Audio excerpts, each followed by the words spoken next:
Hey guys, I'm Matt. Welcome to my shop and welcome to my weekly what the heck am I doing this week update. So what am I working on this week? Well, I had a friend drop off a Miller Spectrum 375 X-treme plasma cutter. He says it doesn't work. So I'm gonna take a look at it and see if I can fix it. This is the offending unit right here. Miller Spectrum 375 X-treme. Don't really know what's extreme about it, other than that it's extremely broken, I guess. So I haven't really done any troubleshooting with it yet. I did get an air source for it, and I also downloaded the manual so I could understand it. This is an auto set machine, so it'll work on 120 or 240 volts. There's no switch to switch that. The air pressure, there's no external regulator or anything on this. It requires 90 to 120 psi input, and the only adjustable set point on the front is the amperage. So that's really it. So I just turned it on. This pressure light is orange, which we fully expect because I do not currently have any air pressure hooked up to it. So let's go ahead and dial up the air compressor to about 100 psi, hook it up, and see what we got. Now, longtime followers of my channel will know that I have a really nice rotary screw air compressor. That's at my other shop. I haven't moved it here yet. This one was actually left behind by the previous owners, so I guess I got lucky there. I actually think they thought it was broken because it was hooked up to this circuit breaker right here. Look what happens.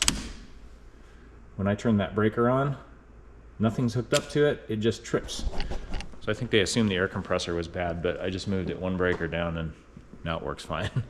So this is our regulated pressure right here. Let's dial that up to, so we get 100 psi, and let's plug it in and see what we got.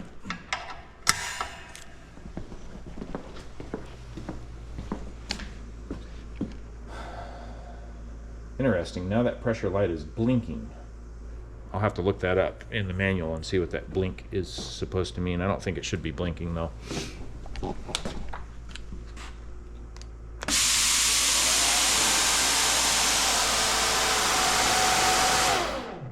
Interesting, when I pull the trigger, no arc start, but it does.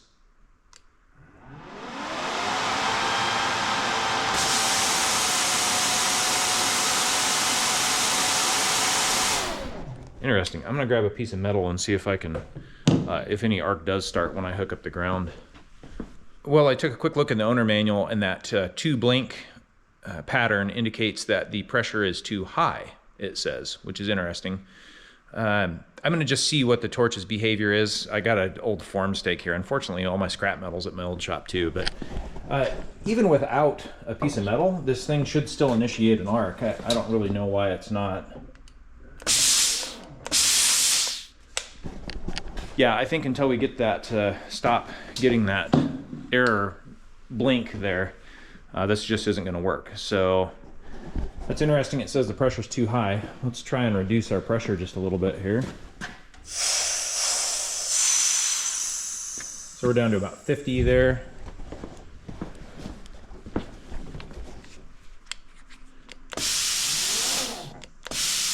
Noticeably less air coming out, but that blink is still going on.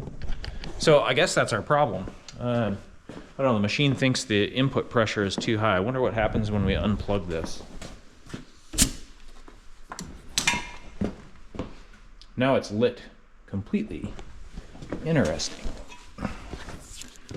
So almost any amount of air pressure here triggers the air pressure high warning on here.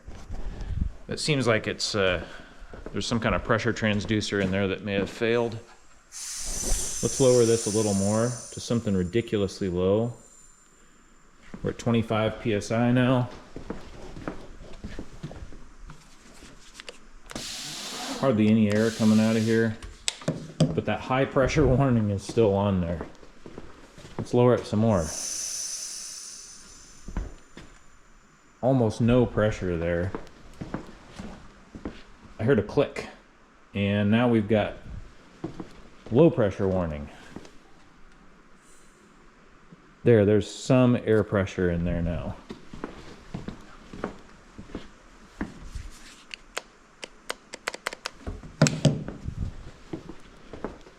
I'm just curious, at what point does it trigger the high air pressure warning?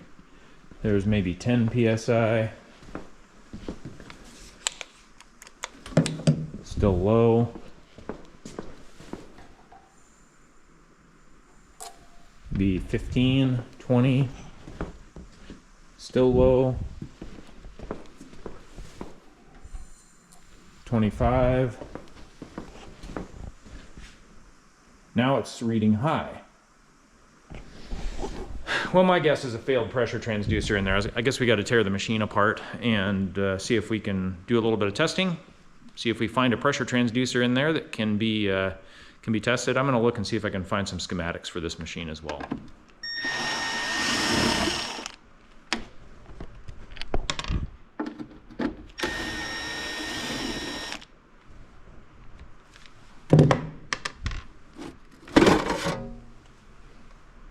Well, that was easy. Hey, look, there's a solenoid right there. There must be I think that little black thing right there is a pressure transducer. I think what those 4 wires are right there. I think I'm going to go see if I can find a schematic for this and see if we can get some values so we can do a little bit of testing. All right, I've done a little bit of digging online and actually contacted Miller. They weren't a big help. They weren't able to give me any real information on this unit, but what I've done is I've pulled the air solenoid unit. I got it right here. This has 2 pressure switches. This one under my thumb is an on-off switch. It's before the solenoid, so in other words, this one right here is just designed to determine whether or not we have air pressure at the inlet here. And then there's a pressure transducer. That's this device right here. And that is what I suspect has failed. And I was able to look up the part number for it, but I wasn't able to find a spec sheet for it. And so that's a 4-wire transducer. It goes right to here. I'm being careful not to touch anything because I got the machine powered up. So I've discovered that pin 4 right here has 5 volts on it. This pin here has 0 volts and is common with ground. And then the 2 pins in the middle, those vary with the pressure input. So I'm able to put the voltmeter on those other pins and then apply a pressure to the transducer, and then they vary. And what happens is the 2 voltages diverge. So when there's no pressure on there, they're pretty close to equal. One's about 2.6 and one's about 2.4 volts. And then as I apply pressure, one of them goes up and one of them goes down, and at 100 psi there's a 100 millivolt difference.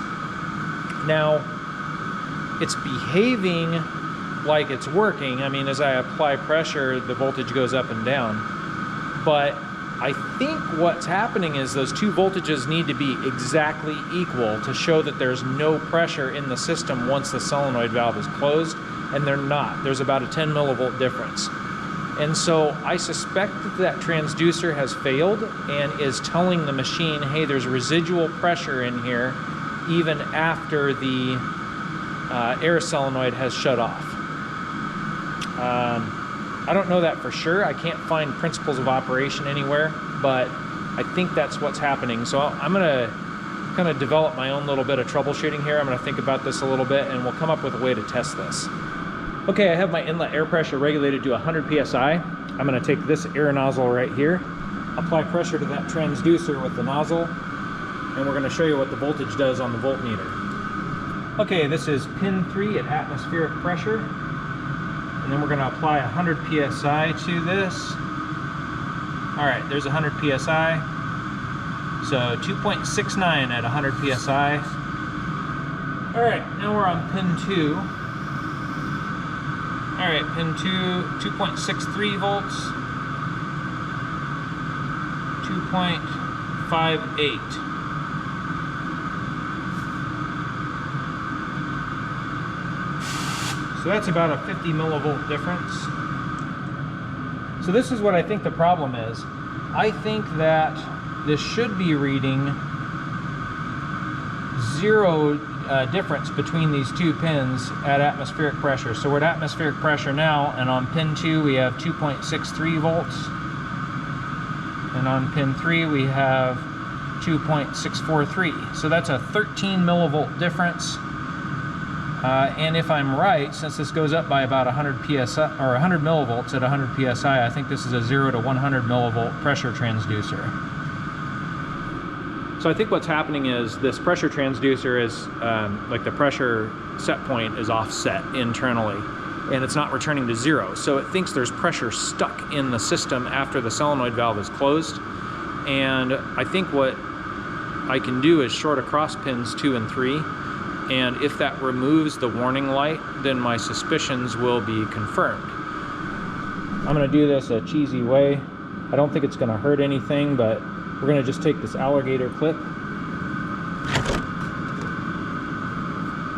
Again, I'm being careful here because there's high voltages present in the system. I'll just clip it right across pins 2 and 3 right there. Okay, with that alligator clip in place, the pressure light is out. And you know, I don't have pressure applied to the machine, but I do have that pressure switch bypass there. So you can see, I think this machine is ready to cut now.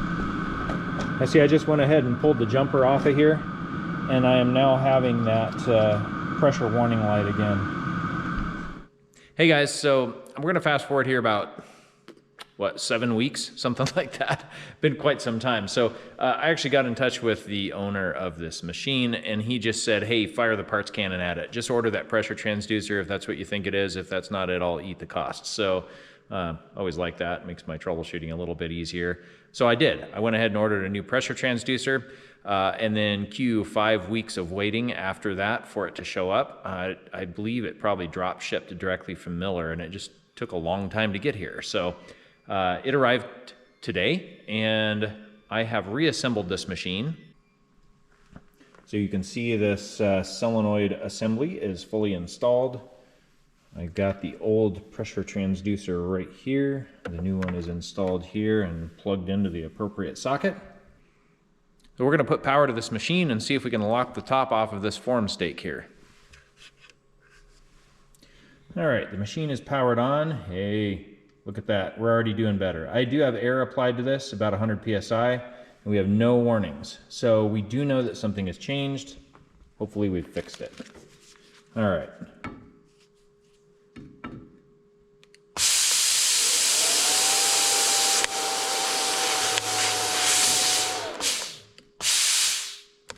Well, that's not working.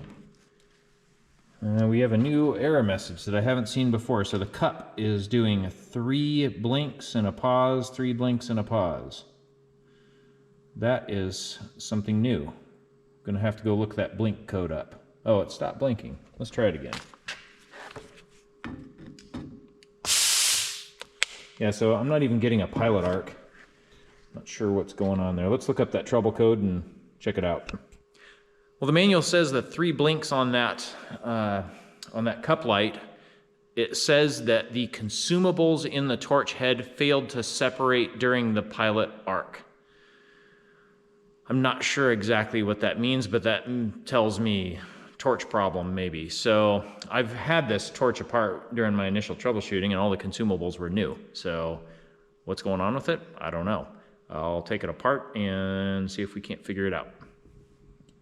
All right, well, I think I've located the problem. There is supposed to be a swirl ring between this contact tip and this nozzle right here. And it's nowhere to be found. So we're gonna order one of those, but I think that it actually insulates this tip from this nozzle electrically. And what I might do is put some kind of janky spacer in there to test this out and see if the problem goes away. Cardboard or something, I don't know. Probably gonna catch fire, but I wanna test it electrically to make sure that that's the issue before I order a swirl ring for it. Okay, let's try this again. I've got just a little tiny like electrical spacer I just made with some cardboard in there. I don't think it's gonna last for long, but let's try that.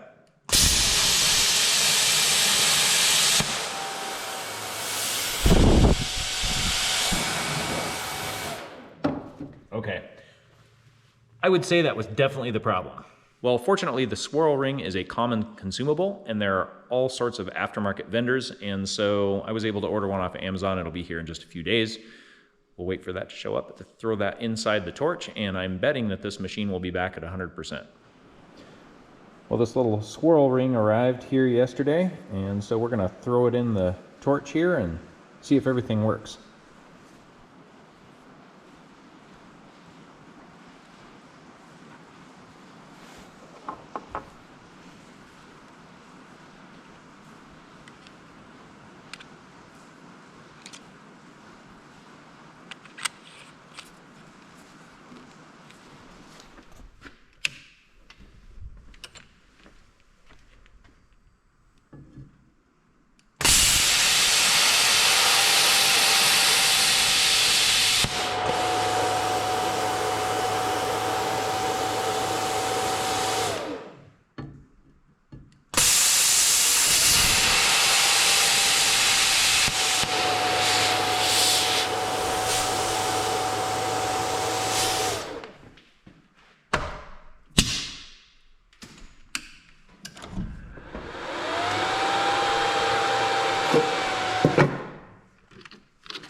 Okay, mission success, plasma cutter repaired, and I'm on to the next project.